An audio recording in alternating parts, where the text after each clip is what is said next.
Hello everyone.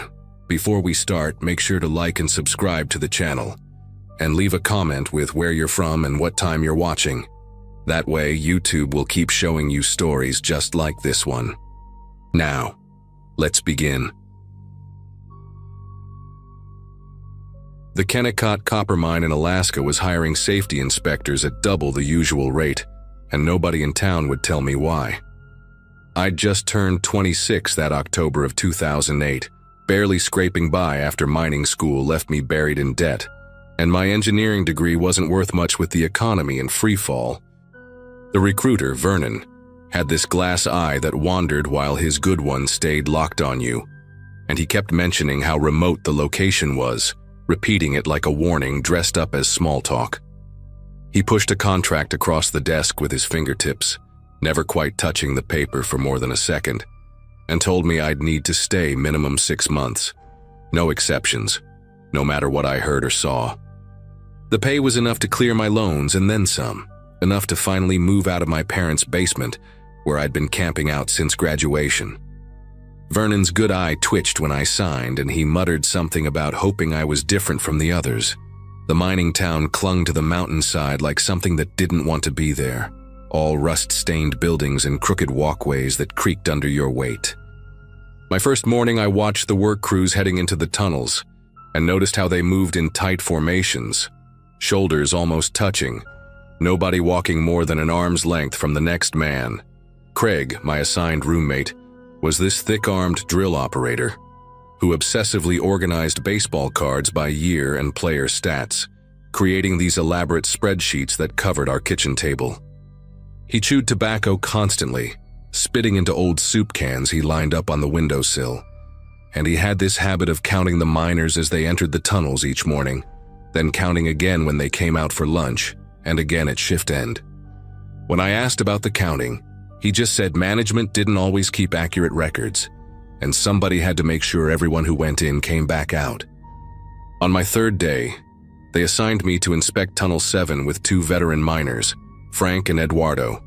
Frank had been there 11 years, which apparently made him something of a miracle according to the others, and he had this peculiar way of tapping the tunnel walls every few feet with a ball-peen hammer he carried everywhere.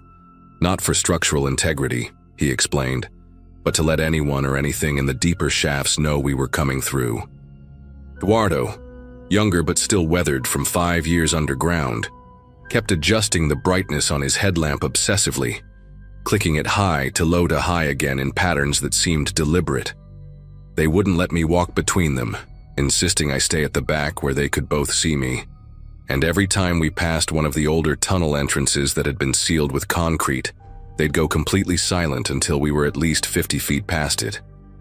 The sealed tunnels were everywhere once you got deep enough into the mountain, these concrete slabs with dates stenciled on them going back to the 1960s. Some had official hazard signs, but others just had numbers and initials, no explanation for why they'd been closed off. I found a logbook in the safety office from 1987 that mentioned structural instabilities in sections that were nowhere near fault lines or weak rock formations. The pages for September through November of that year had been torn out, leaving just the ragged edges in the binding. When I brought it to my supervisor, a sweaty man named Briggs, who always wore the same flannel shirt, he took the book and said he'd look into it. I never saw that logbook again, but I started keeping my own notes in a personal journal I hid inside my mattress lining. The thing that really set everything in motion happened on a Wednesday morning, when the temperature dropped to -15. I was reviewing equipment manifests in the office when Craig burst through the door, his face the color of old newspaper, tobacco juice dribbling down his chin forgotten. He grabbed my shoulders hard enough to leave bruises and kept repeating that Tommy Fitzgerald's crew hadn't come up. They'd gone into Tunnel 4 at 6 that morning for routine copper vein assessment, just 3 guys with standard gear, and it was now past noon. The elevator operator, an old Vietnamese guy named Duck who wore his wife's rosary around his neck, swore he never brought them back up. But here's what made my skin prickle. Their names had been crossed off the morning roster like they'd already completed their shift, and the handwriting looked exactly like Tommy's, down to the way he curved his T's. We organized a search party immediately, though I noticed how the veteran miners kept finding excuses to delay. Someone's equipment wasn't working right. Another needed to file paperwork first.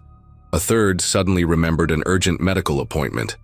Finally, it was just me, Craig, Frank, and two younger guys named Bradley and Kevin, who'd only been there 3 months. The elevator ride down felt like descending into a throat, the cables groaning in ways I'd never heard before. When we reached Tunnel 4, we found Tommy's crew's equipment scattered near the entrance. Their helmets arranged in a perfect triangle on the ground, headlamps still on and burning, pointing inward at each other. Their tools were there too, but twisted into shapes that made no sense.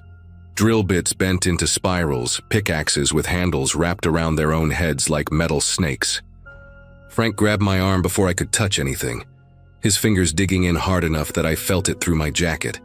He pointed at the ground where I was about to step. There were scratches in the rock, deep gouges that formed words.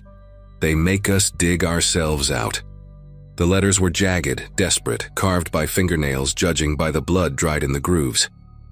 Bradley started hyperventilating, that gasping wheeze echoing off the tunnel walls, while Kevin backed toward the elevator saying he needed to report this to management immediately.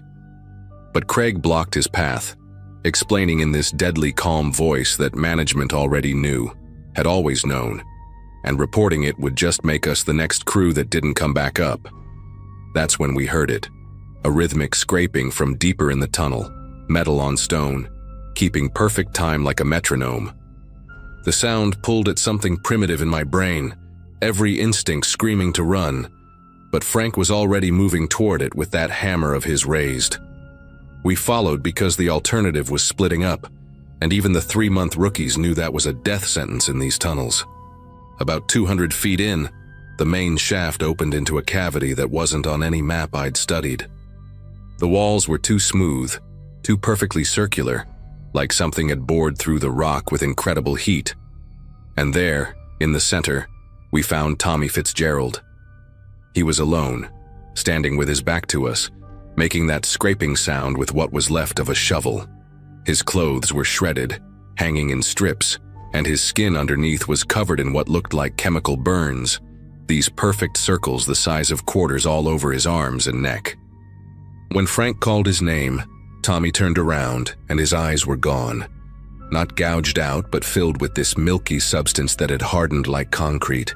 Tommy's mouth opened and closed like he was trying to speak, but only this wet clicking came out, like bones breaking underwater. He kept scraping that shovel against the wall in the same pattern, and I realized he was writing something, the same 5 numbers over and over, 31, 7, 85, 2, 19.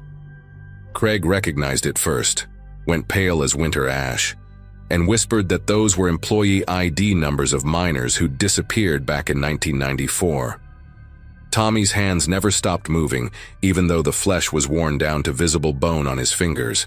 The shovel handle fused to his palms somehow, melted into the skin like plastic. Behind him, further in that impossible cavity, we could see the others from his crew, or what was left of them. They were partially embedded in the walls, their bodies twisted at angles that broke every law of anatomy, faces pressed into the rock but still breathing, their chests rising and falling in unison. Bradley lost it completely, started screaming about how this wasn't possible, how none of this could be real, and that's when the light started failing. Not all at once, but in sequence, like something was moving toward us from the deeper parts of the tunnel, extinguishing each light source as it approached. Frank shoved us all back toward the main shaft, practically carrying Bradley, who'd gone limp with terror. But Tommy followed us, still scraping that shovel, leaving a trail of blood and something else, this clear, viscous fluid that smelled like hot copper and antiseptic. Kevin slipped in it, went down hard, and when Craig pulled him up, we saw that the fluid had eaten through his pants, leaving these same perfect circular burns on his legs. The elevator was still there, thank God, but Duke was gone, just his rosary lying on the control panel. The beads partially melted into the metal. Frank knew how to operate the elevator from his years there, his hands steady even while the rest of us were falling apart. As we rose, that scraping sound followed us up the shaft. echoing from below, getting closer even though that should have been impossible with how fast we were ascending. The elevator suddenly lurched to a stop between levels, cables groaning like they were being pulled from below. Through the cage floor, we could see Tommy climbing up the shaft walls, his broken fingers somehow finding purchase on the smooth metal, that shovel still fused to one hand, and carving grooves as he climbed. The emergency phone in the elevator was dead, just this thick static that sounded almost like breathing. Craig started kicking at the emergency hatch, managed to get it open, and we climbed out onto the top of the elevator cage, then up the emergency ladder bolted to the shaft wall. My arms burned, muscles screaming. But the alternative was whatever Tommy had become reaching us. We made it to the surface just as the sun was setting, bursting out of the auxiliary exit like we were being born again. But the camp was empty, completely, utterly empty. Every building door stood open, papers blowing in the wind, vehicles still running with doors ajar. In the main office, we found the staff roster, and every single name had been crossed out in that same handwriting, including ours, with times of death listed as 14:33, 20 minutes before we'd even gone down to search. Craig grabbed the satellite phone to call for evacuation, but the only response was a recorded message from corporate saying the Kennecott facility had been permanently closed due to a catastrophic equipment failure, dated 3 days ago. We took the only working truck and drove 14 hours straight to Anchorage, nobody saying a word the entire time, afraid that acknowledging what happened would somehow make it follow us. The moment we reached Anchorage, Frank drove straight to the state police station. But when we tried to file a report, the officer pulled up the Kennecott mine on his computer and showed us a news article from a week earlier. According to the article, the mine had been closed for renovation since August. No workers on site, completely shut down for safety upgrades. Our names weren't in any employee database. Our contracts didn't exist, and when Craig called his wife from the station phone, she said he'd been home all week recovering from the flu. But we still had Kevin's legs covered in those circular burns. We still had my journal with dates and entries, and we still had the dirt under our fingernails from climbing that shaft. The officer took one look at Kevin's wounds, made a phone call, and within an hour, men in suits arrived. Not FBI or police, but something else, no badges, just clipboards and medical equipment. They separated us for questioning, kept us in different rooms for 18 hours, asking the same questions about gas leaks and hallucinations, and whether we'd been exposed to any chemicals. Eventually, they had us sign papers, non-disclosure agreements, medical waivers, documents admitting we'd trespassed on private property and suffered from group psychosis brought on by carbon monoxide exposure. The alternative, they made clear without saying it directly, was disappearing like Tommy's crew. We took the settlement money, enough to keep us quiet and comfortable, and we scattered. Craig moved to Florida. Frank went to Montana. Bradley checked himself into psychiatric care, and Kevin just vanished one day, left everything behind. I ended up in Oregon, working construction, trying to pretend those 3 weeks at Kennecott never happened. But sometimes, late at night, I still hear that rhythmic scraping sound in my walls, and I find myself checking my arms for circular burns that haven't appeared yet. I know the others hear it too because we have a group text, no words, just a check-in every Sunday at 14:33. So far, everyone still responds. So far.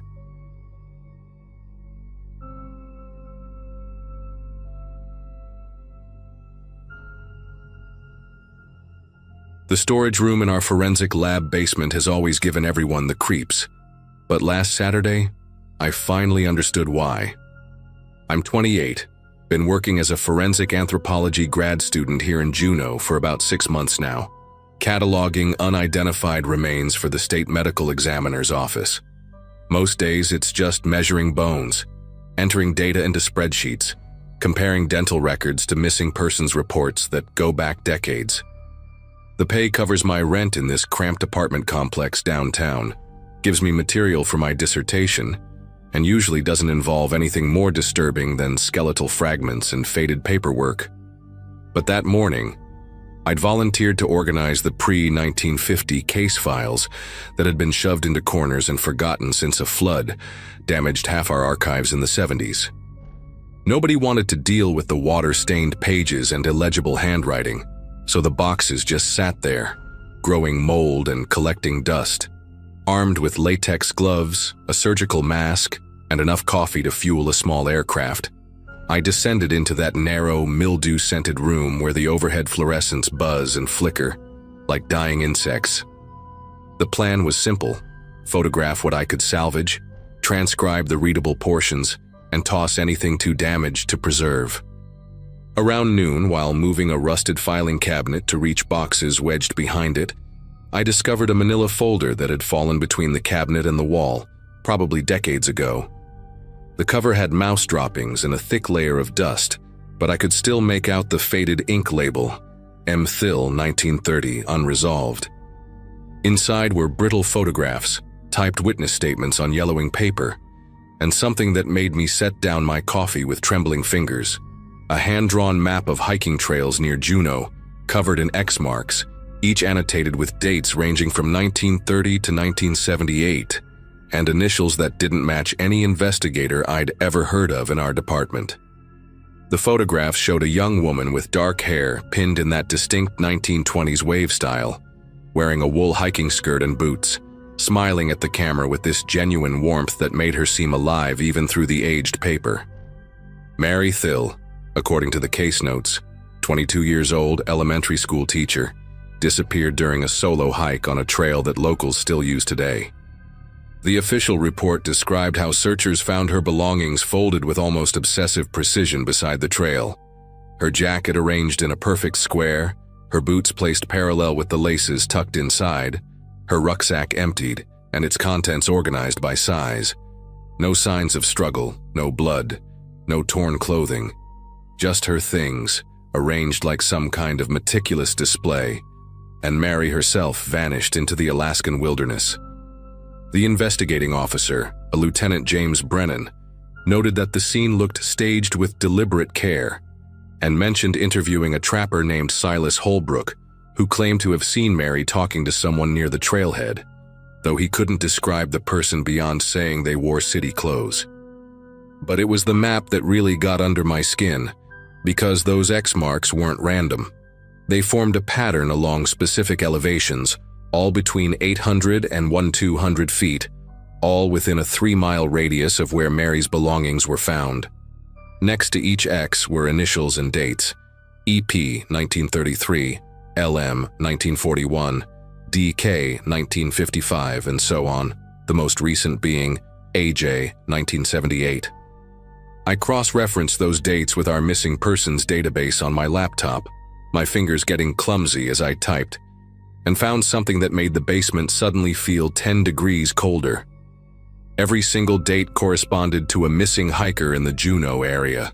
Not just any hikers, but specifically women between the ages of 20 and 30, all described as hiking alone, all whose belongings were found neatly arranged, but whose bodies never surfaced. 48 years of disappearances, documented on a map hidden in Mary Thill's file, drawn by someone who knew about these cases before some of them were even reported to the police. I should have taken the file straight to my supervisor, should have logged it as evidence and let the proper channels handle it. But something made me dig deeper into that box behind the filing cabinet. Underneath layers of water-damaged reports, I found a leather journal, the kind with a strap closure that had rotted away years ago. The pages were yellowed and brittle, filled with neat handwriting and fountain pen ink. The first entry was dated May 1930, signed by Silas Holbrook, the same trapper who'd been interviewed about Mary Thill. My mouth went dry as I read his entries, each one describing in clinical detail his observations of female hikers on the trails, their routines, their habits, which ones hiked alone, what time they typically started, where they rested. He wrote about Mary Thill for 3 weeks before her disappearance, noting that she hiked every Sunday after church, always took the same trail, always stopped at the same spot to eat lunch, a clearing with a view of the valley, approximately 1,000 feet elevation. The journal entries continued for decades, the handwriting changing slightly as Holbrook aged, but the obsessive documentation never stopped. He described his collection process in euphemistic terms that made bile rise in my throat. How he would preserve certain hikers who met his criteria, how he would arrange their belongings as a memorial to their beauty, how he would take them to his private sanctuary in the mountains. In 1978, the entries abruptly stopped mid-sentence. The pen apparently dropped while still writing. I flipped through the remaining blank pages and found a folded piece of newspaper tucked into the back cover, an obituary for Silas Holbrook, dated September 1978, describing him as a respected outdoorsman and guide who died of a heart attack at age 73, survived by his grandson Michael Holbrook, who had recently returned to Juneau after college to take over his grandfather's guide business. My laptop screen had gone dark from inactivity, and in the black reflection, I saw movement behind me.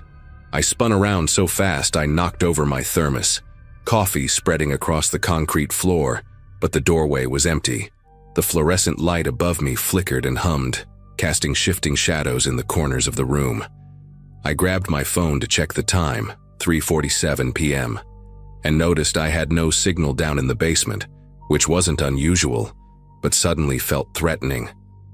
I started photographing the journal pages with shaking hands, the camera flash illuminating the cramped space in harsh bursts. Each flash seemed to make the shadows jump and dance, and I kept hearing sounds from the hallway, footsteps maybe, or just the old building settling. I told myself I was being paranoid, that reading about a serial killer's diary would make anyone jumpy. But then I heard the distinct sound of the stairwell door opening one floor above me. The footsteps were deliberate and measured, work boots on concrete descending toward the basement. We didn't have weekend security, and I hadn't seen any other cars in the parking lot when I'd arrived that morning. The steps paused at the basement door, and I heard the handle turn slowly, metal grinding against metal. I shoved the journal and map into my backpack, my heart hammering so hard I could feel it in my throat. The door opened, and a man stepped into the hallway. Tall, probably mid-50s, wearing a Forest Service uniform that looked authentic but somehow wrong, like it had been kept in storage for too long. He had pale gray eyes and the kind of weathered face you see on people who spend their lives outdoors. When he smiled, it was the practiced smile of someone who'd learned to mimic human warmth without feeling it. "You must be the new researcher," he said, his voice carrying a slight accent I couldn't place. "I'm Michael Holbrook. My company maintains the trails around here, and we work closely with the medical examiner's office on recovery operations. I heard someone was finally going through the old files." He walked into the storage room without invitation, his boots leaving wet prints on the floor even though it hadn't been raining. The smell hit me then, pine sap and something underneath it, something chemical and sharp like formaldehyde. He stood between me and the door, scanning the boxes and files I'd been sorting, his eyes lingering on the empty space behind the filing cabinet where I'd found the journal. "Found anything interesting?" he asked, moving closer, and I could see dirt under his fingernails, the kind that gets embedded so deep it becomes part of the skin. I managed to stammer something about water damage and illegible records, my backpack feeling impossibly heavy on my shoulder. He reached past me to pick up one of the photographs from Mary Thill's file that I'd left on the table, holding it with a reverence that made my stomach turn. "My grandfather knew her," he said quietly. "Told me stories about all the hikers from back then. Said the mountain takes who it wants, and we shouldn't question its choices." I tried to edge toward the door, but he shifted his weight subtly, still blocking the path. "The thing about these old cases," he continued, setting down the photograph with deliberate care, "is that people today don't understand how different things were back then. No GPS, no cell phones, no emergency beacons. A person could vanish and it wouldn't be anybody's fault, just nature taking its course." His fingers traced the edge of the table, leaving a faint streak of dirt. "My grandfather taught me everything about these trails. Every hidden path, every cave, every place where the earth opens up and swallows what it's given. He had his special spots, places he'd take people who really wanted to understand the wilderness." The way he emphasized special spots made my skin prickle with goosebumps. He passed that knowledge to me before he died. Family legacy, you could say. Michael pulled out his phone and showed me a photo. Him standing with a group of young women in hiking gear, all smiling at the camera, dated just last month. I run guided tours now, very popular with tourists, especially solo female travelers looking for an authentic Alaskan experience. The storage room felt smaller, with each passing second, the walls pressing in, the fluorescent light casting his shadow across the doorway like a physical barrier. I forced myself to look at the photo on his phone, memorizing the faces of those women, wondering if they all made it home safely. "That's nice," I managed to say, my voice cracking. I should probably get going, though. Lost track of time down here. I started gathering random papers, shoving them into a box, trying to look busy and normal, while every instinct screamed at me to run. Michael didn't move. "You know what's funny?" he said, pulling out a worn leather wallet from his pocket. "My grandfather kept detailed records too. Guest logs, trail reports, that sort of thing. Very thorough man." He opened the wallet and pulled out a small folded piece of paper, yellowed with age. He even kept a list of researchers who showed too much interest in certain cases. Updated it right until the day he died. He unfolded the paper slowly, and I caught a glimpse of names written in that same fountain pen ink I'd seen in the journal. Before he could say anything else, we heard voices from upstairs, multiple people laughing and talking loudly. The weekend cleaning crew, I realized with overwhelming relief, their cartwheels squeaking as they rolled down the hallway above us. Michael's expression shifted, the mask of friendliness cracking for just a moment to reveal something cold and calculating underneath. He folded the paper and put it back in his wallet, then stepped aside from the doorway. "Looks like you have company," he said, his tone light but his eyes never leaving mine. "I should let you get back to work. But hey, if you ever want to see those trails Mary Thill hiked, I'd be happy to show you. I know exactly where they found her things. My grandfather showed me the spot when I was 12, said it was important to remember." He reached into his pocket and placed a business card on the table, his muddy fingers leaving a smear across the white cardstock. "Think about it. Some places in Alaska, you really need a guide who knows the family history." He walked out then, his footsteps echoing up the stairs, and I stood there clutching my backpack, the journal and map pressed against my ribs through the fabric. I waited until I heard the cleaning crew directly outside the basement door before I bolted up the stairs, nodding at them as casually as I could manage while my legs shook beneath me. In the parking lot, Michael's truck was gone, but fresh tire tracks in the mud showed he'd circled the building twice before leaving. I drove straight to the Juneau Police Department, my hands trembling on the steering wheel, checking my mirrors constantly for any sign of that truck. The detective on duty, a woman named Grace Navarro, listened to my story with increasing concern, especially when I showed her the photos I'd taken of the journal. Within an hour, they had a team at the storage facility collecting everything from that basement room. Grace told me they'd been investigating a series of missing hikers from the past 5 years. All women, all solo travelers who'd taken guided tours before disappearing on subsequent solo hikes. The guide company's name on the permits? Holbrook Wilderness Adventures. They'd never had enough evidence to get a warrant, but the journal changed everything. They arrested Michael Holbrook 3 days later at his cabin 40 miles outside Juneau, a place accessible only by helicopter or a hidden trail his grandfather had carved through the mountains in the 1940s. The search team found personal items from 17 women in an underground storage space beneath the cabin.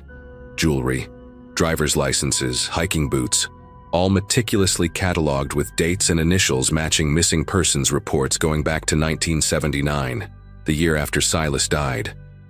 They also found human remains preserved in industrial freezers, though I was told those details would be kept from the public during the trial. Michael had continued his grandfather's work for 46 years, selecting victims from his tours, studying their habits, then intercepting them on solo hikes months later when no one would connect him to their disappearances. The prosecutors said the journal was the key evidence that broke the case. Without it, they might never have understood the full scope of what the Holbrooks had done. As for Mary Thill and the others from Silas's era, Search teams are still combing those mountain trails, using ground-penetrating radar around the elevations marked on that map. They found 4 burial sites so far, and they keep searching. I finished my work in Juneau and moved back to Washington last month, but I still wake up sometimes thinking about Michael's gray eyes and that practiced smile, wondering how many people saw it and trusted him right before they vanished into his grandfather's special places.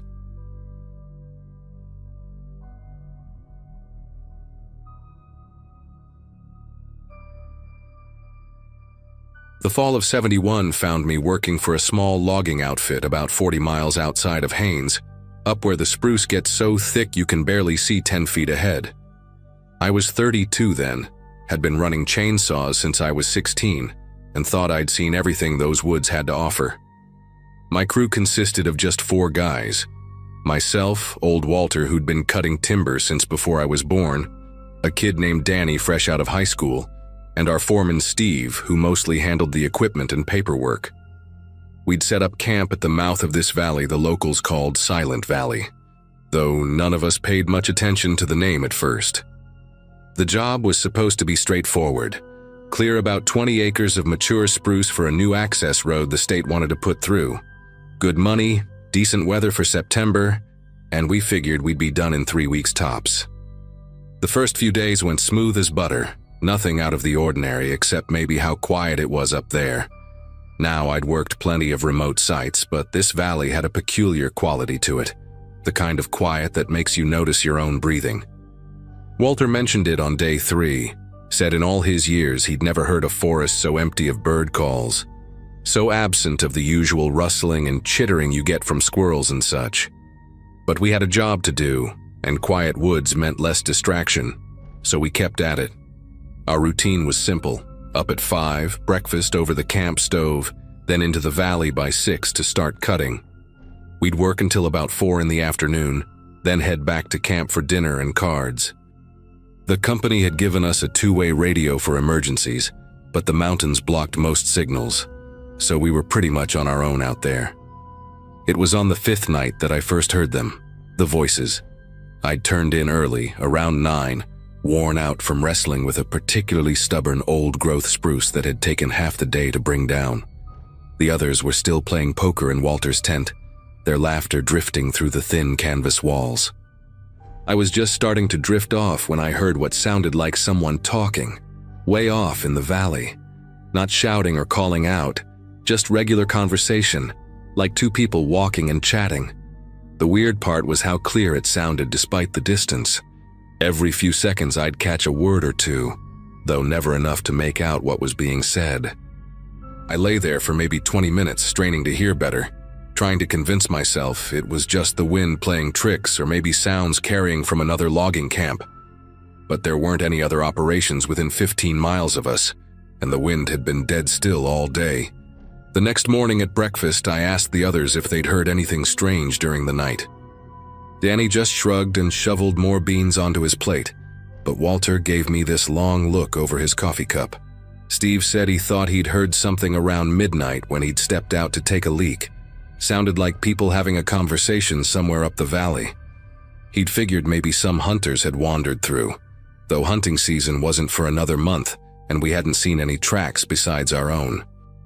Walter finally spoke up.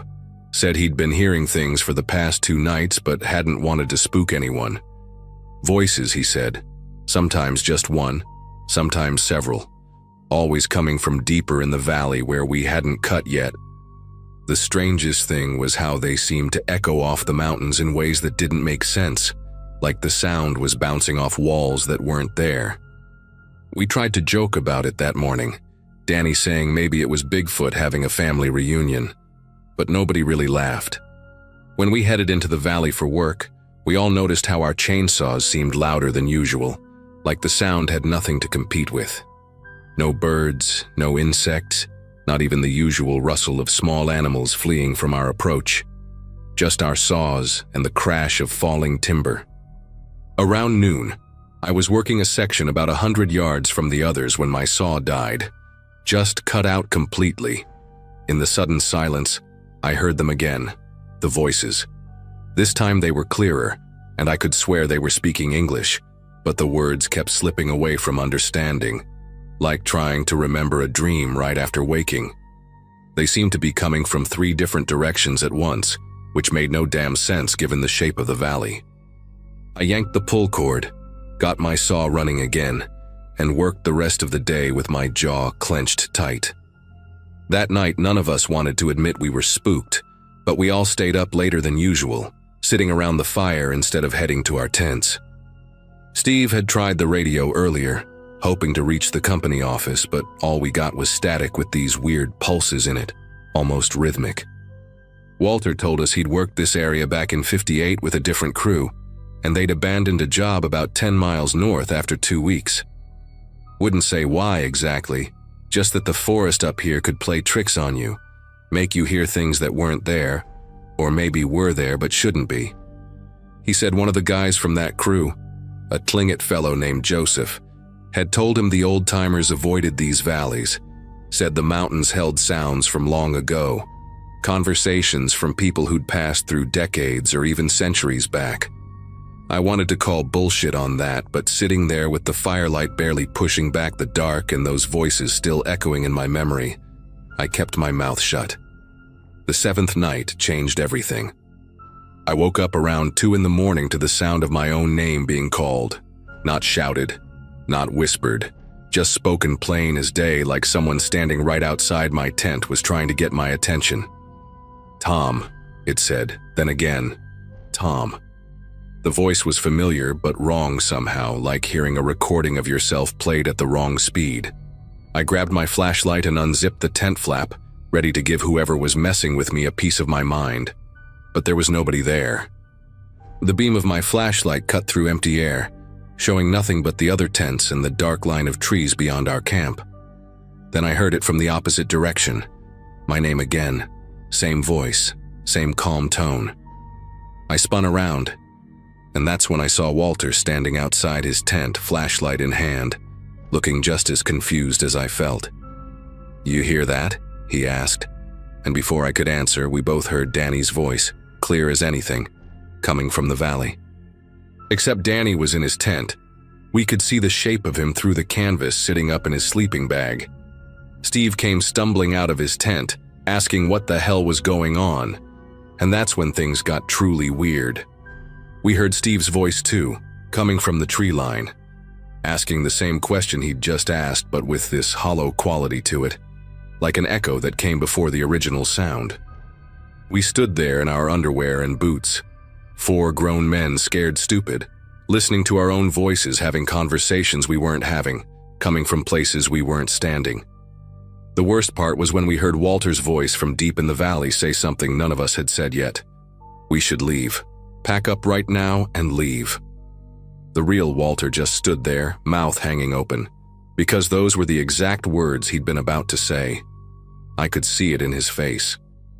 We did pack up some of our gear that night, threw it in the truck, ready to bolt at first light. But Danny, trying to be brave or maybe just stupid, convinced us to stay, said we'd never live it down if we ran from some weird echo phenomenon, probably caused by temperature inversions or some scientific thing we didn't understand. The next morning, day 8, Walter was gone. His tent was still zipped from the inside, sleeping bag laid out neat like he'd just stepped out for a minute, but his boots were missing, and so was he. We found his tracks heading into the valley, steady and purposeful, not like someone stumbling around in the dark. We followed them for about a quarter mile before they just stopped, not disappeared gradually or got confused with other tracks. They just ended mid-stride, in a patch of soft earth between 2 massive spruces. Steve tried the radio again, managed to get a crackling connection to report Walter missing, but the static was so bad he wasn't sure if anyone heard him. We spent the whole morning searching, calling Walter's name until our throats were raw, but the only answer we got was our own voices bouncing back from directions that made no geometric sense. Around noon, Danny found Walter's chainsaw about 300 yards from where the tracks ended, sitting upright against a tree like someone had carefully placed it there. The chain was clean, the gas tank full, no sign it had been used that day.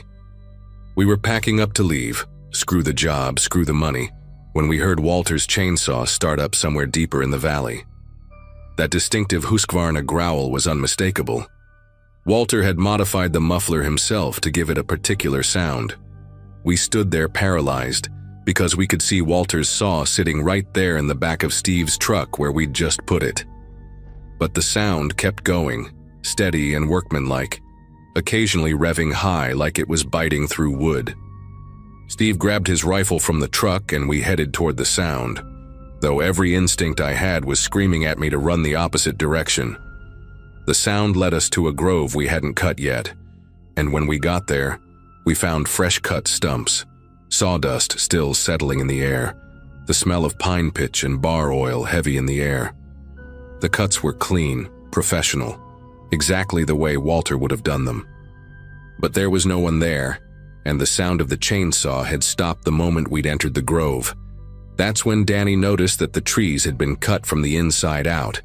The stumps were in the center of the grove, but there were no drag marks, no path cleared to get in there. It was like someone had started cutting from the middle of an untouched stand of timber. That was enough for us. We ran back to camp, threw everything in the trucks without even folding the tents properly. Just bundled everything up like our lives depended on getting out of there fast. As we were loading the last of the gear, I heard it one more time. Walter's voice, clear and close like he was standing right behind me. "The valley keeps what it wants," he said, and when I spun around, there was nobody there, just Danny and Steve already in their trucks, engines running, ready to leave. I didn't tell them what I'd heard. We drove out of there doing 40 on a logging road meant for maybe 15 miles per hour, tools bouncing in the truck beds, not caring if we wrecked the suspension. About 5 miles down, we passed a Forest Service truck heading up toward the valley. The ranger flagged us down, asked if we were the crew that had called in about a missing worker. Steve did the talking, told them about Walter, showed them on the map where we'd been camped. The ranger, an older guy with deep lines around his eyes, just nodded like he'd heard this story before. Said they'd send a search team up, but the way he said it, I could tell he didn't expect to find anything.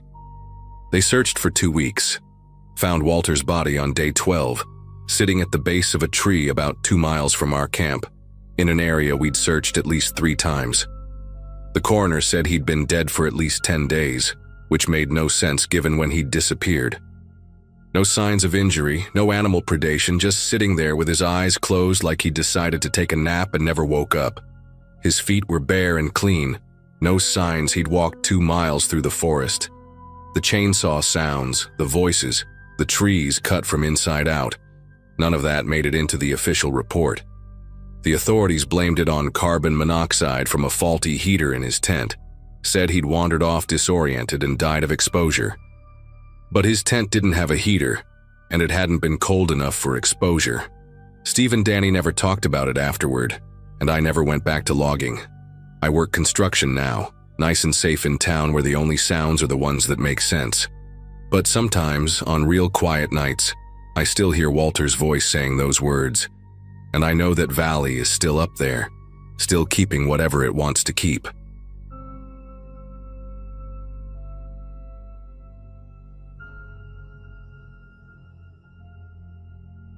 Last August, I was staying at my uncle's fishing lodge about 60 miles northwest of Fairbanks, Alaska.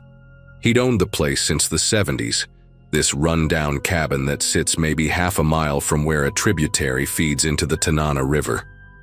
I'd been going there since I was a kid, but that summer I went alone after my divorce finalized, needing somewhere quiet to clear my head. The nearest neighbor was 8 miles away, just how I wanted it. My Uncle Nathan always said the property had good bones but bad history. Some old-timer had sold it to him dirt cheap after his brother disappeared hunting in the 50s. I'd been there 4 days already, mostly just fishing and reading, when I decided to explore a section of the property I'd never really checked out before, this marshy area where the ground stays soft even in dry weather. The morning started normal enough. Coffee at sunrise, eggs and toast, the usual routine when you're living rough. Around 9, I grabbed my hiking pack and headed toward the marsh, thinking maybe I'd find some good spots for duck hunting come fall. The terrain out there is tricky, All these little pools of standing water hidden under moss and grass that looks solid until you step on it. About 40 minutes in, my boot caught on something metal sticking up from the boggy ground. First, I figured it was just old farming equipment. You find that stuff all over Alaska from abandoned homesteads. But when I bent down to free my boot, I saw it was aluminum, not rusted iron like you'd expect from farm tools. The piece was maybe 2 feet long, twisted and partially buried, with what looked like rivet holes along one edge. The metal had this odd greenish patina, not quite corrosion, but something that happens to aircraft aluminum when it's been in acidic soil for decades. I started digging around the piece with my hands, pulling away decades of moss and black mud that smelled like rotting vegetation and motor oil. The metal went deeper than I expected, connected to a larger section that was bent at an unnatural angle, like something had hit with tremendous force. There were numbers stamped into one section, AF, and then some digits I couldn't make out, all corroded, but definitely military designation style. I'd seen enough military surplus to recognize that. My grandfather had been Air Force, stationed at Alaskan back in the early 50s, and he'd shown me old equipment with similar markings. The weird part was finding it here, in the middle of nowhere, on land that had been private property since before World War II, according to the county records my uncle had shown me once. I kept excavating, using a fallen branch as a makeshift shovel, and about 3 feet down I hit something that made me stop breathing for a second.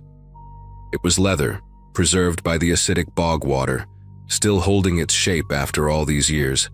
A boot, military issue by the look of it, the kind with the metal grommets and thick soles they used in the 40s and 50s. The leather had turned almost black, but you could still see the stitching pattern. Inside the boot, pushed deep into the toe area, was something wrapped in what might have been oilcloth once but had mostly deteriorated into a waxy gray material. My fingers were numb from the cold mud, but I managed to peel away the wrapping. Inside was a small field journal, the pages fused together by moisture and time, and a tarnished silver wristwatch that had stopped at 2:17. The smart thing would have been to call the authorities right then, but something made me keep digging. Maybe it was the way that boot had been deliberately placed, not scattered like crashed debris, but positioned carefully, like someone had hidden those items on purpose. Another hour of digging revealed more aluminum fragments, all with that same green patina, and then I found something that made my chest tighten. A leather wallet, the kind with the chain attached, preserved like the boot, but split at the seams. Inside were plasticized cards, military identification mostly destroyed by time, but I could make out part of a name. Sergeant J. Something that started with M. The birth year was partially visible, 192. There was a photograph too, protected by plastic, showing a young woman holding a baby standing in front of a white clapboard house with a peaked roof. On the back, in faded blue ink, someone had written, Betty but the rest was gone. I sat back on my heels, mud up to my elbows, staring at these remnants of someone's life scattered in this bog. The sun had moved past noon, and the shadows were getting longer between the scraggly black spruce trees that bordered the marsh.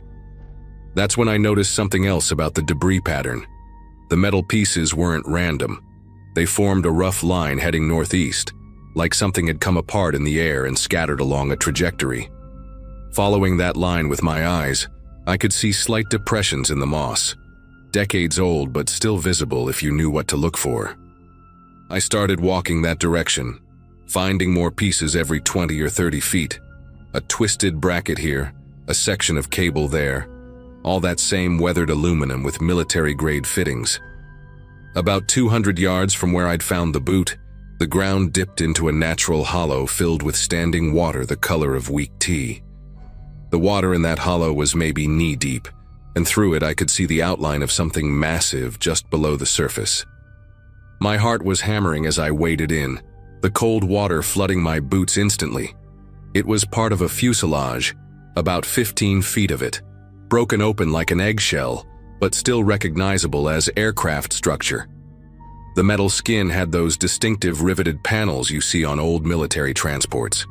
Inside, Everything organic was long gone, but the aluminum frame members and seat brackets were still there, twisted and compressed from impact.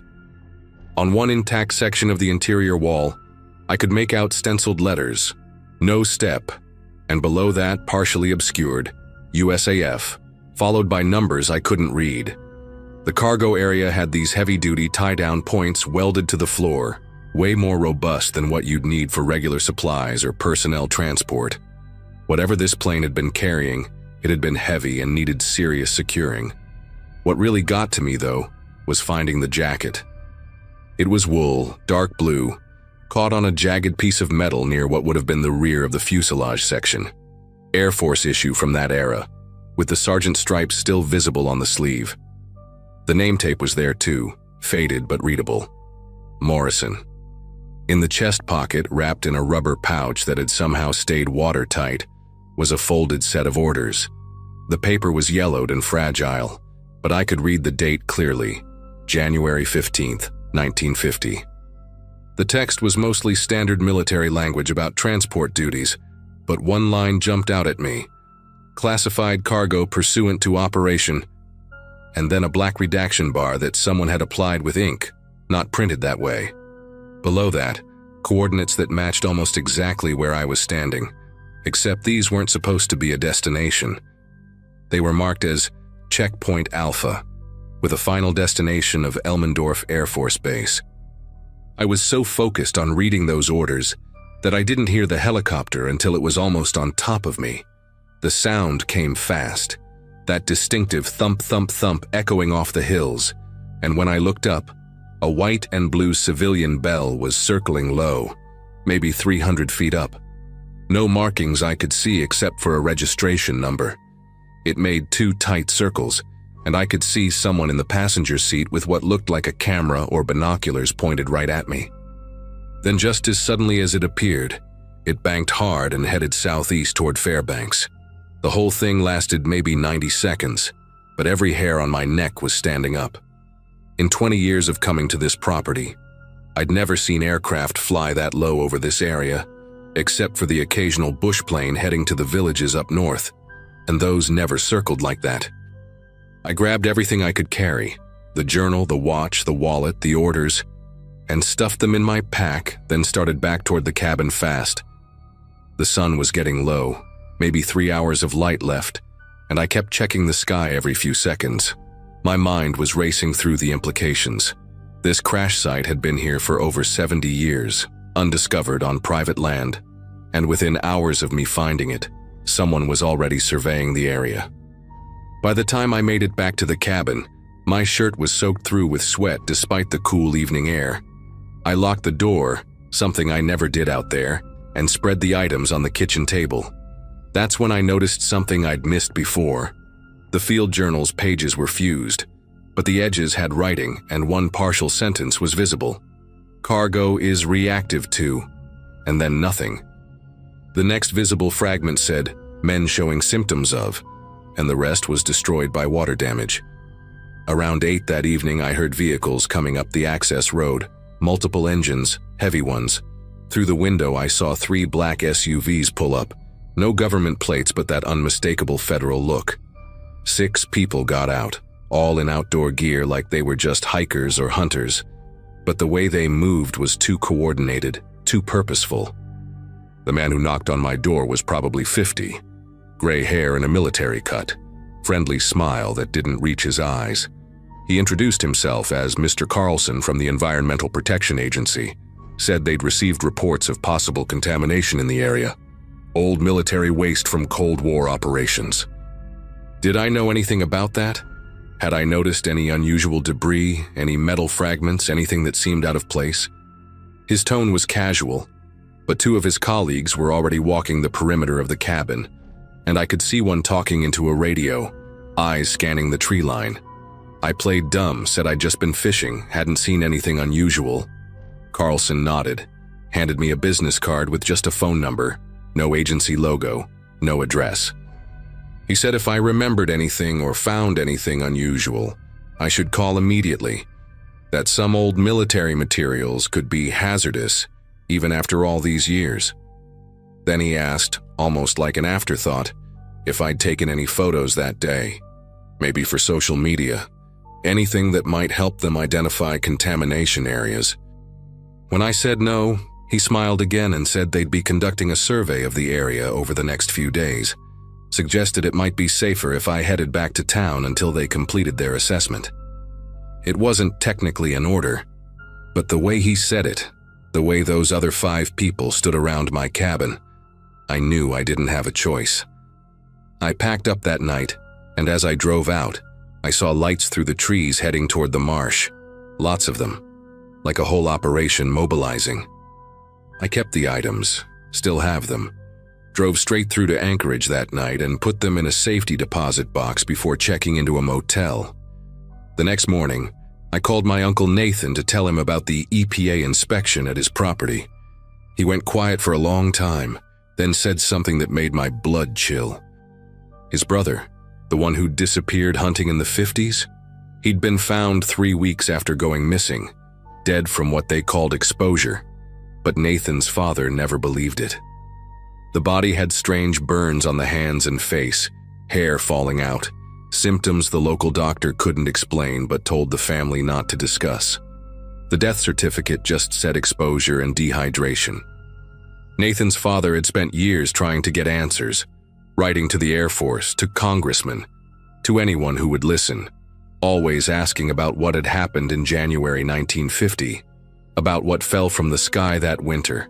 He'd never gotten a single response, just visits from federal agents telling him to stop asking questions for his family's safety. 2 weeks later, I went back to check the site. The whole marsh area had been excavated down to bedrock, maybe 3 acres completely stripped. Fresh gravel had been trucked in, the ground leveled and compacted like they were preparing for construction. New "no trespassing," environmental remediation area signs were posted every 50 feet, official looking with EPA logos and warning symbols. But here's the thing. I looked up the EPA's contamination database when I got home. There's no record of any cleanup operation at those coordinates, no environmental assessment, no hazardous waste site designation. Nothing. I called the number on Carlson's card once using a payphone at a truck stop. It rang twice, then a voice just said, "Yes?" When I asked for Mr. Carlson, the line went dead. The number was disconnected when I tried again an hour later. I still check online sometimes, searching for any mention of that 1950 flight, cross-referencing the names Morrison and Betty with missing aircraft reports. Every few months, a link I've bookmarked goes dead, a database entry disappears, another piece of the puzzle gets scrubbed away. But I kept those items, and sometimes I pull them out and look at that photograph of Betty and her baby, wondering if they ever knew what really happened, if they're still out there somewhere, getting old now, still waiting for answers about why their father never came home.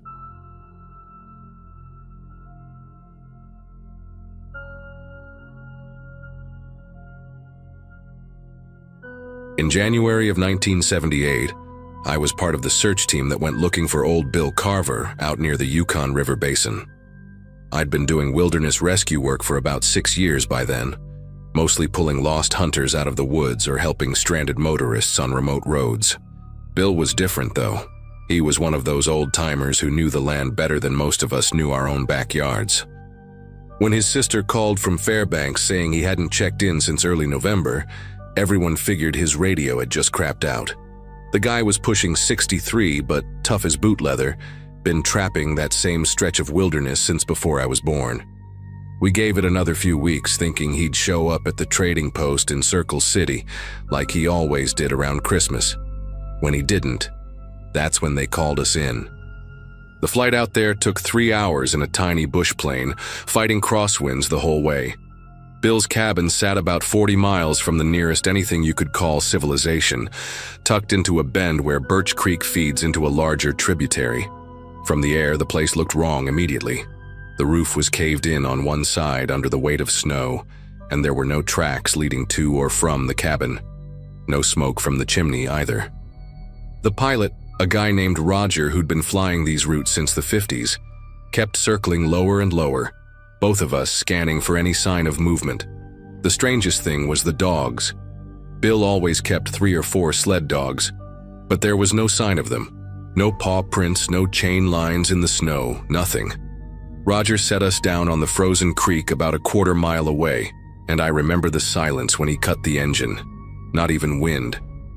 Just that heavy, pressing quiet you only get in deep winter when it's 40 below, and everything living has either left or gone to ground. We had to break trail through about 3 feet of powder to reach the cabin, and it was exhausting work even with snowshoes. The door was partially open, frozen that way, with a drift of snow built up inside the entrance like a miniature glacier.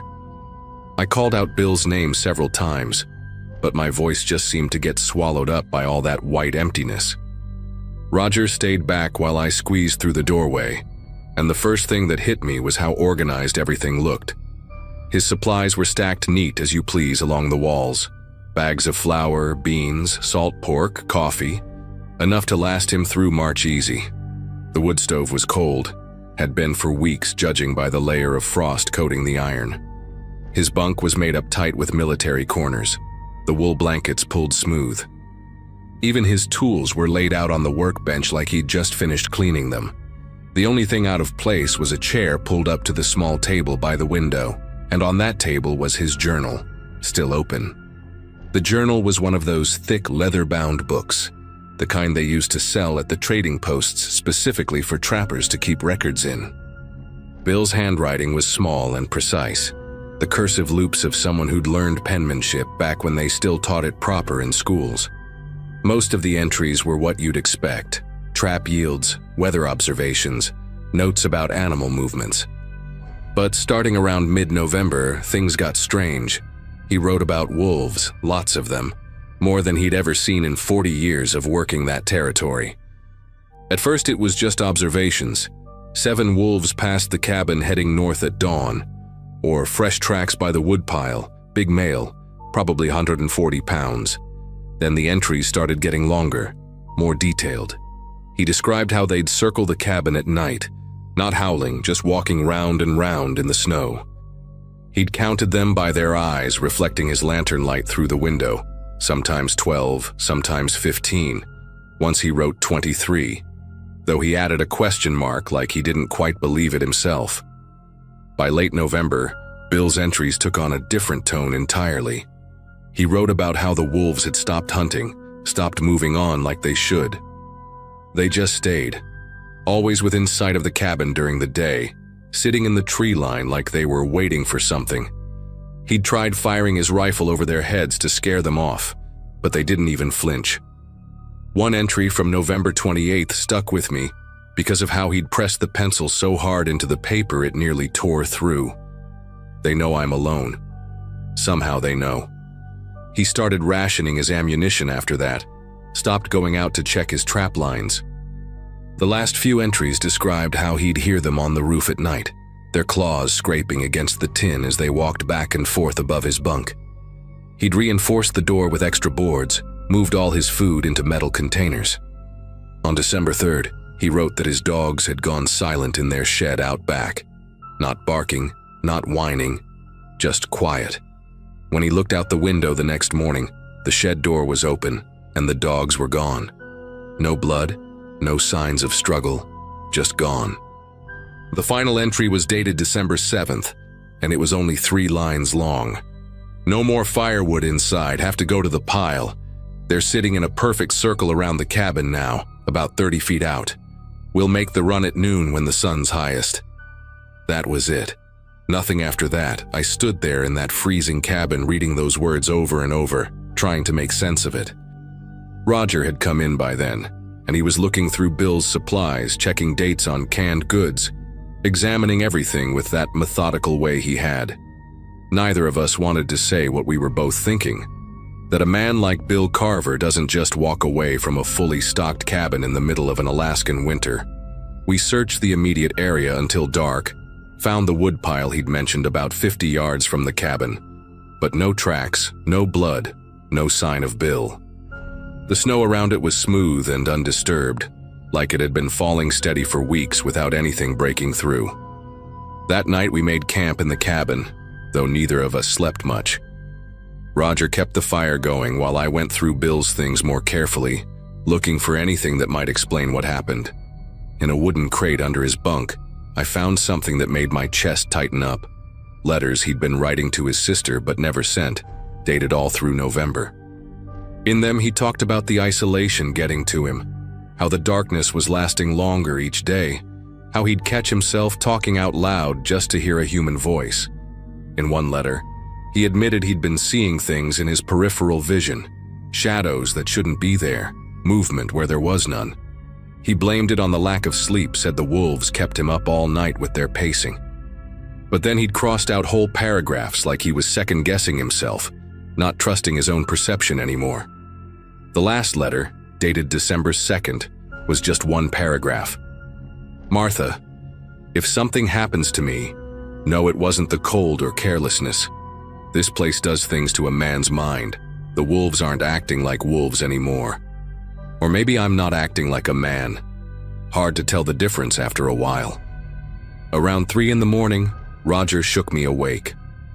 He was standing by the window, and when I joined him, I understood why he'd woken me. There were wolves out there, maybe 6 or 7 of them, sitting in the snow just at the edge of where our lamplight reached. They weren't doing anything, just sitting there facing the cabin, their eyes reflecting green in the darkness. We watched them for maybe an hour, neither of us speaking, and they never moved, never made a sound. Then just before dawn, they all stood up at the exact same moment and walked away in single file, disappearing into the trees. Roger turned to me and said the first words either of us had spoken in hours. We're leaving. Now. We packed up Bill's journal and his personal effects for his sister, left everything else. As the plane lifted off, I looked back and saw them. Had to be 20 or 30 wolves, coming out of the forest and moving toward the cabin. They weren't running or hunting, just walking steady and purposeful, like they were reclaiming something that belonged to them. The official report we filed said Bill Carver likely suffered from cabin fever and wandered off into the wilderness, becoming disoriented and succumbing to the elements. That's what goes on paper when you don't have a body or any evidence of foul play. His sister accepted it, said she'd worried about him being out there alone at his age. But Roger and I, we knew different. Over the next few months, I did some digging, talked to other trappers who'd worked that area over the years. Turns out Bill wasn't the first to disappear from that particular stretch of land. An old Athabaskan man in Circle City told me his grandfather used to trap there in the 1920s, but abandoned it after one winter. Said the wolves in that region weren't right, that they remembered things, held grudges maybe. He wouldn't elaborate, just shook his head and changed the subject. I found records of 3 other trappers who'd gone missing in that same area between 1951 and 1969. All of them experienced outdoorsmen. All of them vanished without a trace during winter months. I went back once the following summer with a small team to do a more thorough search. The cabin had completely collapsed by then, just a pile of rotting logs and rusted metal. We found bones scattered around the area, too old to be Bill's, and when we sent them to the university for analysis, they came back as a mix of caribou, moose, and dog remains. But there was one set that the lab couldn't identify, said they were similar to human but not quite right. Like the proportions were off somehow. They wanted to do more tests, but the samples got lost in shipping back to Anchorage, if you can believe that. What really stayed with me, though, was what we found carved into a tree about 100 yards from where the cabin had been. It was old. The bark had grown over it partially, but you could still make out the words. They learn. They wait. They remember. No date, no initials, just those 7 words cut deep into the wood. After that summer search, I never went back to that part of the Yukon Basin, and neither did Roger. He quit flying bush routes altogether about a year later, moved down to Ketchikan to fly tourists around instead. We never talked about what we saw that morning, but I know it changed something in both of us. I still do search and rescue work, but now when someone goes missing in that particular region, I'm always somehow booked up with other assignments. Call it cowardice if you want, but there are places in Alaska that don't belong to us, never have. The old-timers knew it, The indigenous peoples knew it long before that. Bill Carver forgot it, or maybe the isolation made him stop believing it. Every winter when I hear about wolves on the news, regular wolf stuff like livestock attacks or sightings near towns, I think about those ones near Bill's cabin, sitting so still in the snow, waiting with a patience that didn't seem animal at all. The strangest thing happened about 5 years after Bill disappeared. His sister called me out of the blue, said she'd received a package with no return address postmarked from Dawson City. Inside was Bill's wallet, the leather worn smooth, his driver's license and a photo of his sister still tucked inside, along with $17 in cash. Nothing else, no note, no explanation. The wallet hadn't been weather damaged, looked like it had been stored somewhere dry all those years. She asked me what I thought it meant, and I told her I didn't know, which was the truth. But sometimes, late at night when I can't sleep, I wonder if maybe Bill's still out there somewhere, living by different rules now, running with things that used to be wolves but learned how to be something else. Or maybe the wallet was just some trapper's idea of a kindness, returning what they'd found in the wilderness. I prefer not to think about it too hard. Some questions are better left unasked, and some places are better left alone. That's what I learned that winter of 1978, and it's a lesson I've never forgotten.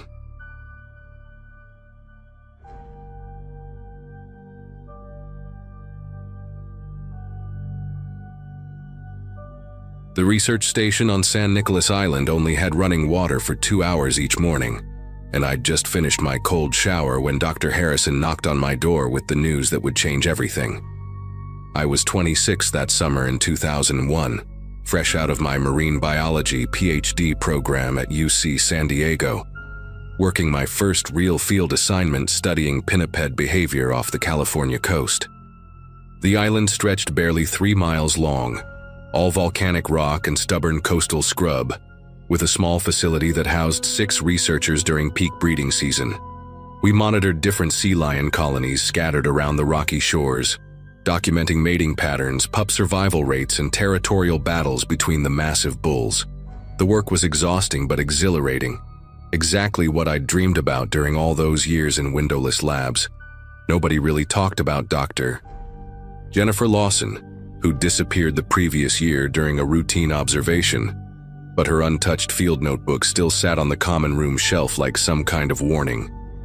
The official report blamed rough seas and aggressive wildlife, though the details remained frustratingly vague. That particular morning in early July started with an equipment malfunction that should have been my first warning to stay away from Boulder Point.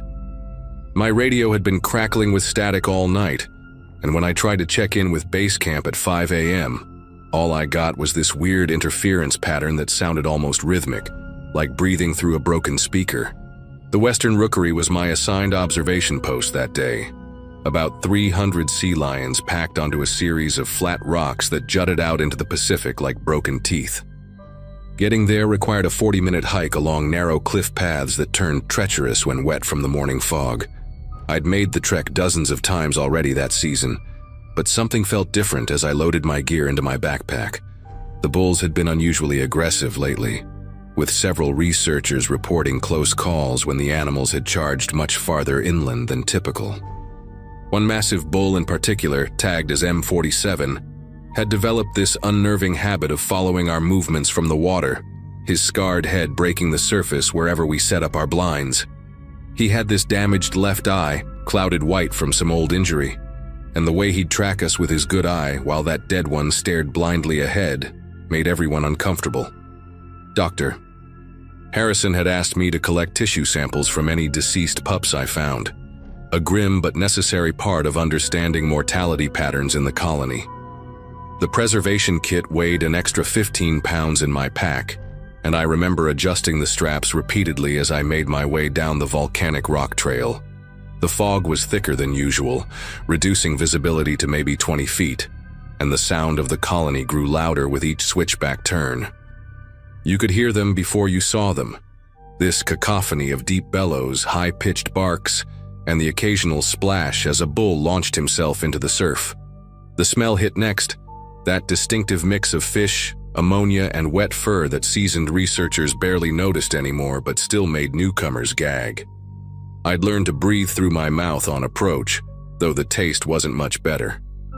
As I reached the observation blind, essentially a small wooden structure we'd built behind some larger rocks, I noticed immediately that someone had been there recently. Fresh boot prints in the sand led from the blind down toward the water's edge, which was strange since I had the only scheduled observation that day. The prints were small, maybe a women's size 7, and they had this distinctive wear pattern on the heel that looked familiar. I followed them carefully, staying well clear of the bull's territory markers, invisible boundaries that, if crossed, would trigger an 800-pound charge you couldn't outrun. The tracks led to a flat section of beach where we sometimes found dead pups washed up after storms, but what I found there made me stop breathing for several seconds. Dr. Lawson's equipment bag, the one that had supposedly been lost with her 10 months ago, was wedged between 2 rocks just above the tide line. The canvas was bleached from sun exposure and stiff with salt, but her initials JL were still visible in faded black marker. Inside, her waterproof field notebook had survived remarkably intact, though something had torn deep gouges through the cover, leaving parallel scratches that went clean through 30 pages. The final entry, dated the day she disappeared, contained measurements and behavioral notes that seemed routine until the last paragraph, where her usually neat handwriting became increasingly erratic. M47 displaying unprecedented territorial expansion, she'd written, the letters getting larger and more jagged with each word. Followed me 200+ meters inland. Coordination with other bulls? They're moving in patterns that don't match any documented behavior. Christine saw it too, but Harrison dismisses concerns. The juveniles won't enter the water when M47 is near. They know something. The entry cut off mid-sentence, with a long ink streak trailing off the page like she'd been interrupted while writing. I photographed each page with shaking fingers, trying to document everything before deciding what to do next. The rational part of my brain said to pack up immediately, hike back to base, and show Harrison what I'd found. But those fresh boot prints bothered me. Someone had been here within the last few hours, maybe even this morning, and left without taking this evidence. As I stood there puzzling over the timeline, a sudden silence fell over the colony. If you've never experienced 300 sea lions going completely quiet simultaneously, it's the kind of wrong that makes your primitive brain scream warnings. I turned slowly toward the rookery and saw something that shouldn't have been possible according to everything I'd learned about pinniped behavior. The bulls had formed a semicircle at the water's edge, all facing the same direction, inland, toward where I stood. M47 was in the center, that milky eye catching the morning sun through the fog, and his massive head was lowered in what looked like a hunting posture. The females and pups had retreated to the furthest rocks, pressed together in tight groups, their usual barking replaced by low, anxious rumbles. In 15 years of studying marine mammals, I'd never seen anything remotely similar to this coordinated positioning. My hand moved instinctively to the radio clipped to my belt, but all I got was that same rhythmic static when I tried to call base. The bulls began moving then, not the typical aggressive rushing you'd expect, but this slow, deliberate advance up the beach, maintaining their formation. They covered ground with surprising coordination, using their front flippers to haul their bulk forward while their back flippers provided stability. The preservation kit in my backpack contained a flare gun for emergencies, and I fumbled for it while backing slowly toward the cliff path. Rule number 1 in wildlife research: never run from a predator. But these weren't acting like predators. They moved with the patient inevitability of something that knew its prey had nowhere to go.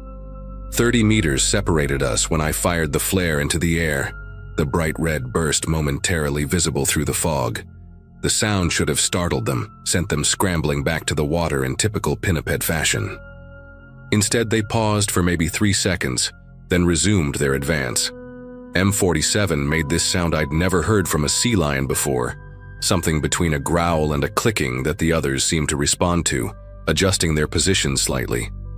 My grandfather had fought in Korea, and he once told me about how the enemy would use psychological tactics, coordinated movements designed to break morale before physical contact.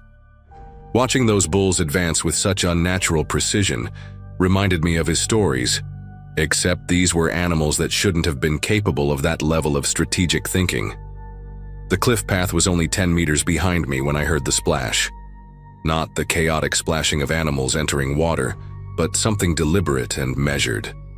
I risked a glance back toward the ocean and saw more bulls emerging from the surf, cutting off any escape route along the beach. They moved to flank the first group, creating what any military tactician would recognize as a pincer movement. That's when I noticed the bones scattered among the rocks near the water's edge, too large to be from fish, too weathered to identify clearly, but arranged in small piles that looked deliberately placed. The fog was lifting slightly, and in the improved visibility, I could see scratch marks on the volcanic rocks leading up from the beach, deep gouges that followed the same paths the bulls were now taking. These weren't random territorial markings. They formed clear routes worn down by repeated use. My mind raced through possibilities, trying to make sense of what I was witnessing when I heard human footsteps on the path above me. Relief flooded through me until I saw who it was. Christine Garrett, another researcher who'd supposedly left for the mainland 2 days ago due to a family emergency. Her clothes were filthy, covered in what looked like dried algae and sand, and her hair hung in salt-stiffened clumps around her face. But it was her expression that made my stomach clench, completely blank, like she was sleepwalking with her eyes open. She moved down the path toward me with mechanical precision, her bare feet seemingly unbothered by the sharp volcanic rocks. Behind her, I could hear more footsteps, and within moments, I saw 2 more figures emerging from the fog, Dr. Phillips and Mark Reeves, both researchers who'd been reported missing from other monitoring stations along the California coast over the past 18 months. They all had that same vacant stare, their movements synchronized in a way that matched the bull's formation below. Christine's mouth opened, and she made a sound that wasn't quite human. It was that same clicking growl M47 had produced, except coming from human vocal cords, it sounded broken, wrong. The bulls responded immediately, shifting their formation to create an opening, a clear path that led directly to the water's edge where the bone piles waited. The realization hit me with brutal clarity. Jennifer Lawson hadn't drowned or been killed by aggressive wildlife. She was probably out there somewhere, just like Christine and the others, living in some nightmare existence between human and something else. The preserved tissue samples in my pack suddenly took on a different meaning. Maybe Harrison knew exactly what was happening here and needed proof before anyone would believe it. I scrambled up a steep section of rocks, ignoring how the volcanic surface tore through my pants and left bloody scratches on my palms. The 3 researchers followed with inhuman persistence, never speeding up or slowing down, maintaining that steady, purposeful pace. Above them, I could hear a helicopter approaching. The supply run wasn't scheduled for another week, which meant someone at base had received my flare signal after all. The bulls below began retreating toward the water, their formation dissolving as quickly as it had formed, returning to typical sea lion behavior as if a switch had been flipped. Christine and the others stopped their pursuit, standing perfectly still on the trail, their heads tilted at identical angles as they listened to the approaching aircraft. The helicopter landed on the emergency pad near Boulder Point, and 2 Coast Guard officers jumped out along with Dr. Harrison himself. I ran toward them, waving frantically, trying to form coherent words about what I'd witnessed. But when I turned back to point at Christine and the others, they were gone. No trace of them on the trail, no footprints in the sand, nothing. The bulls had dispersed across the rocks in normal resting positions, looking like any other sea lion colony on any other day. Harrison grabbed my shoulders, his face tight with an expression I couldn't read. "Did you get the samples?" he asked, his voice urgent but controlled. When I nodded, still gasping for breath, he immediately took my backpack and handed it to one of the officers. "We need to evacuate now," he said, guiding me firmly toward the helicopter. "There's been an incident at the mainland facility. Contamination from the lab. We're shutting down all field stations." As the helicopter lifted off, I pressed my face to the window, watching the island shrink below us. For just a moment, I swear I saw them. At least a dozen figures standing waist-deep in the surf, completely still, all facing our departing aircraft. Harrison never let me file an official report about what happened that day. The program was suspended indefinitely, officially due to budgetary constraints following a laboratory contamination event. The tissue samples I'd collected disappeared into some bureaucratic void, and my questions were met with increasingly stern warnings about the NDAs I'd signed. 6 months later, I found a different career path, teaching high school biology in Ohio, about as far from the ocean as I could get. But I kept Dr. Lawson's notebook. I'd hidden it in my personal gear before Harrison could confiscate it. Every few years, I checked the marine biology journals, looking for any mention of unusual pinniped behavior or missing researchers along the Pacific coast. There are patterns if you know what to look for. Stations that close suddenly, researchers who transfer without notice, and always reports of unusually aggressive bull sea lions that witnesses describe as moving with almost human intelligence. The island is still off limits, designated as a protected wildlife sanctuary with no human access allowed. Sometimes I wonder if Christine and the others are still out there, standing in the surf, waiting for the next research team to arrive. The last entry in Lawson's notebook, the one I never showed Harrison, was just 2 words written over and over down an entire page. They learn.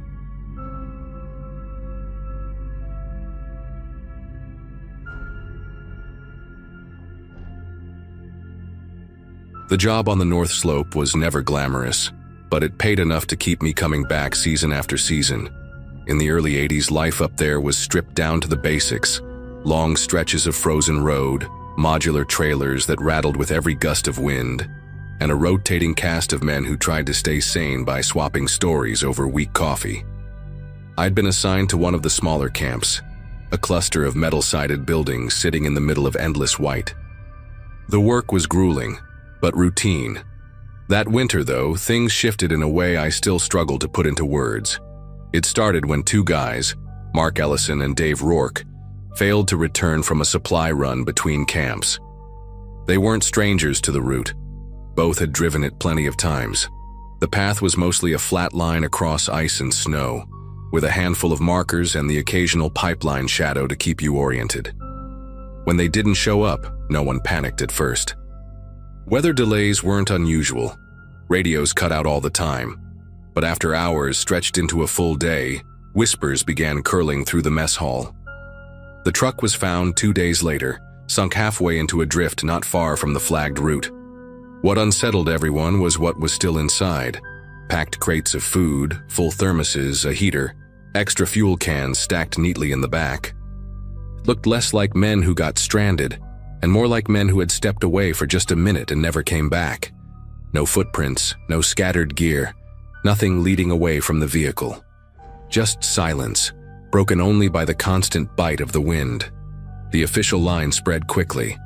Exposure, harsh weather, human error, 2 men who underestimated the cold. But none of us bought it. We knew how careful Mark and Dave were. Dave in particular was meticulous, the kind of guy who labeled every wrench in his kit and double-checked tire chains before anyone else even glanced at them. And Mark had a way of navigating those frozen stretches like he had a compass buried in his gut. Men like that don't just wander into the snow and disappear.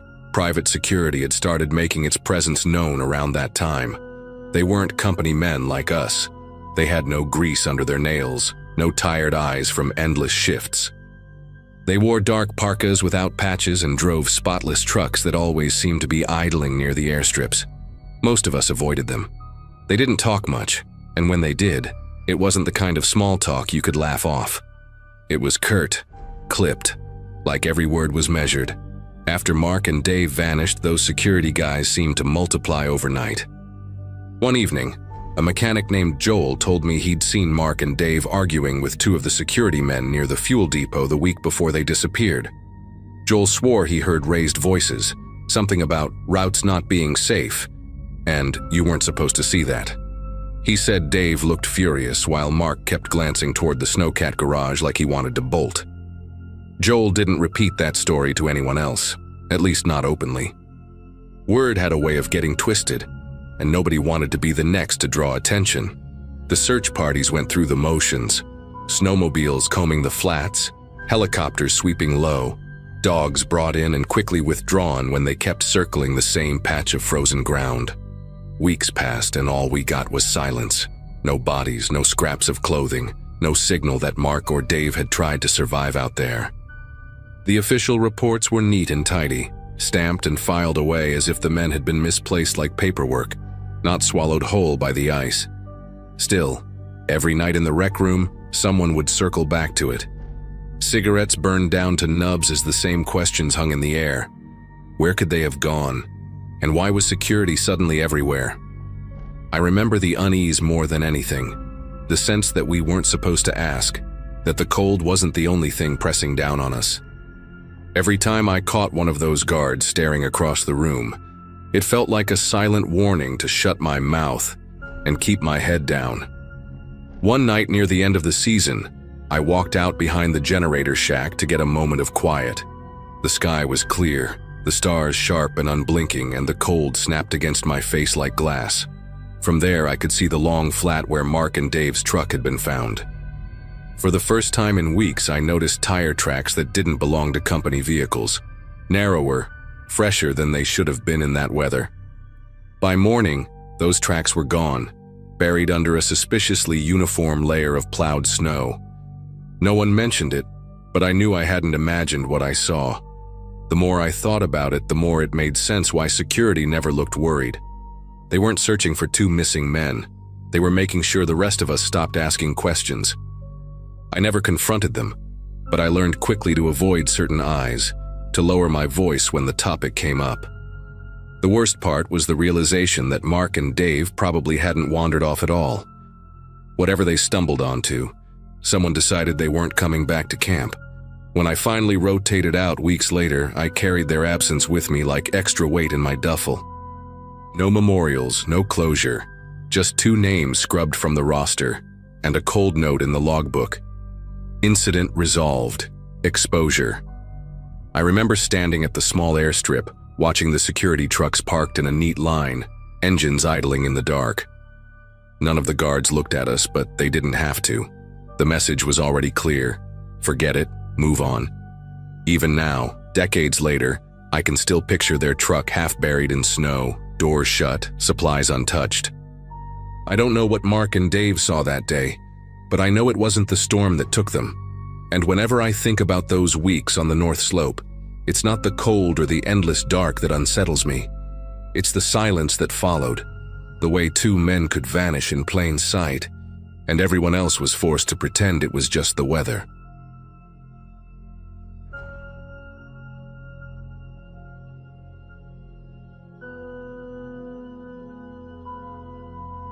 I never imagined a quick walk across campus could turn into the kind of memory that still claws at me decades later. At the time, I was a 19-year-old student at a state college in Alaska, living in one of the older dorm buildings. My life was simple: classes during the day, late nights in the library, and the occasional party to break the monotony of long, freezing semesters. The campus wasn't large, just a cluster of brick buildings surrounded by patches of dark spruce trees that always seemed to lean too close to the paths. Nights were especially quiet, and walking alone was something most of us did without thinking twice. That night I had been at a small gathering in an off-campus house where students usually went after midterms.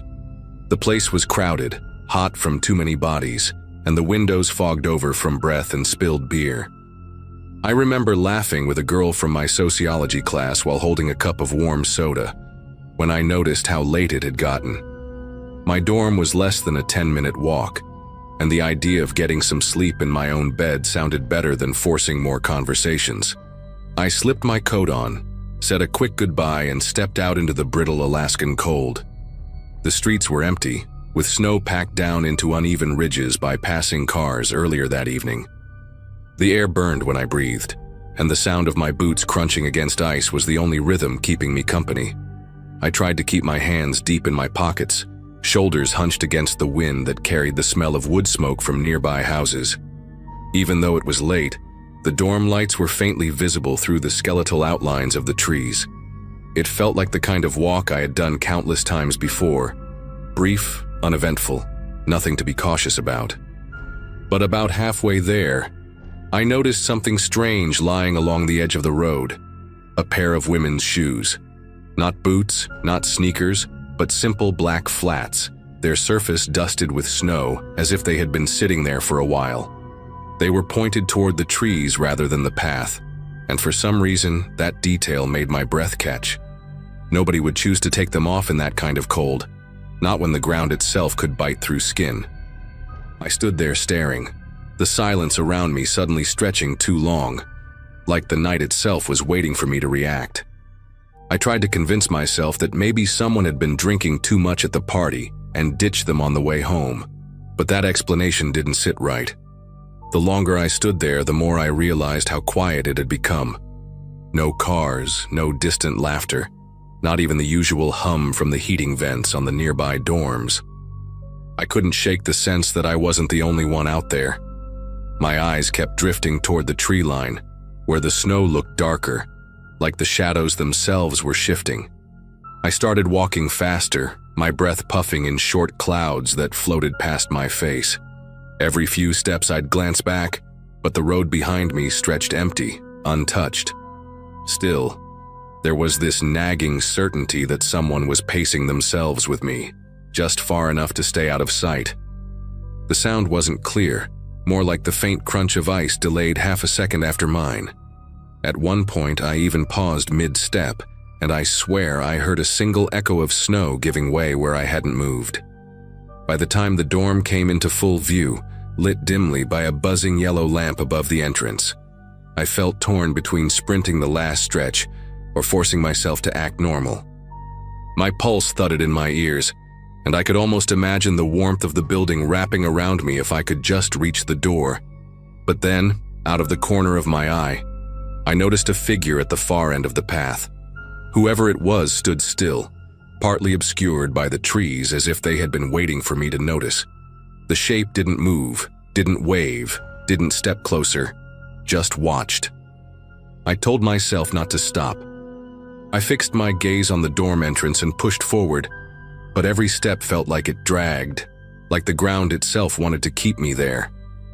My shoulders prickled as though I was under a spotlight, even though the path was swallowed in near darkness. When I finally reached the door and pulled it open, I let the heavy wood slam behind me with a force I hadn't intended. Only then did I risk one last glance through the glass window. The figure was gone, and the shoes by the road remained the only proof that anything had been there at all. The next morning, word spread that campus security had found those same black flats still sitting by the road. Students whispered about them in the cafeteria, speculating about who might have left them there.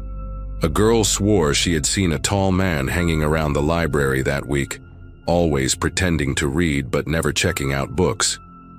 Another mentioned someone had been spotted near the women's dorms late at night, just standing by the lampposts until the lights buzzed out.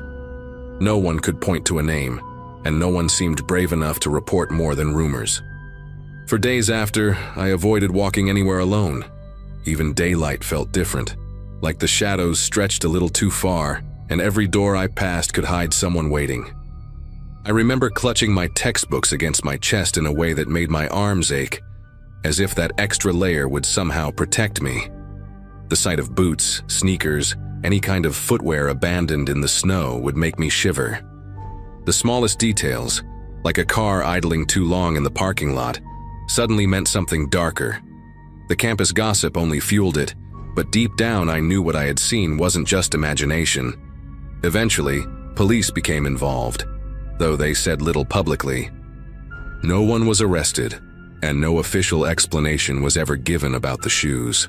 Time dulled the sharp edge of fear, but every so often the memory crept back, especially whenever I walked that same stretch of road and glanced toward the tree line. There was always that quiet question in the back of my mind. Did someone follow me that night, waiting for me to make the same mistake someone else had?